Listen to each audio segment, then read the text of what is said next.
আচ্ছা দাদা, তুমি কি সারা দিন খেতেই থাকো সারা দিন খালি এটা খাওয়ার ভিডিও ওটা খাওয়ার ভিডিও পোস্ট করতেই থাকো? আরে বাপু, হ্যাঁ গো হ্যাঁ, যারা এই কমেন্টগুলো করছো একদম ঠিক ধরেছো। কি করি বলো তো? আমি না হয় একটু রাহু আছি, যা টাকা ইনকাম করি তার ডবল টাকা খেয়ে দেই উড়িয়ে ফেলি। তারপরে ভাবলাম যে না, আমার তো একটা অন্ধকার ভবিষ্যৎ আছে নাকি, তো তার জন্য তো একটু টাকা জমাতেই হবে।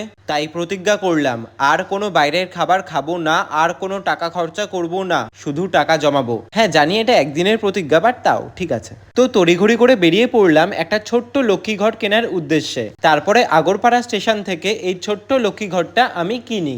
দাম নিয়েছিল 25 টাকা। তো তারপরে তাড়াতাড়ি বাড়িতে এসে লক্ষ্মী ঘরটা রং করা শুরু করি। আরে পয়সা জমাতে হবে তো। মেরুন কালারের ফেব্রিক কালার দিয়ে লক্ষ্মী ঘটের বেস কালারটা আমি করেছিলাম। তারপর তার উপরে সাদা রঙের ফেব্রিক কালার দিয়ে কলকা করা শুরু করি। আর ব্রাশটা হচ্ছে সোনাই 000। ও হ্যাঁ, আমাদের নেক্সট বেসিক টু অ্যাডভান্স 11 দিনের অফলাইনে কলকার মাস্টার ক্লাস শুরু হচ্ছে 2 জুলাই থেকে ব্যারাকপুরে। সিট বুকিং কিন্তু শুরু হয়ে গেছে। যারা যারা এখনো অবধি নিজেদের সিটটা বুক করোনি, জলদি কিন্তু নিজেদের সিটটা বুক করে নাও। তো যাই হোক, দেখো কলকা করার পর কিন্তু আমি ভালোভাবে ফার্নিশ করে নিয়েছি, যাতে জল লাগলেও রংটা উঠে না যায়। তো কেমন লাগছে আমার এই পয়সা জমানোর পুচকে লক্ষ্মী ঘরটা? অবশ্যই কিন্তু কমেন্ট করে জানিও। এইবার কি আমি এই ঘটে পয়সা জমিয়ে বড়লোক হতে পারবো?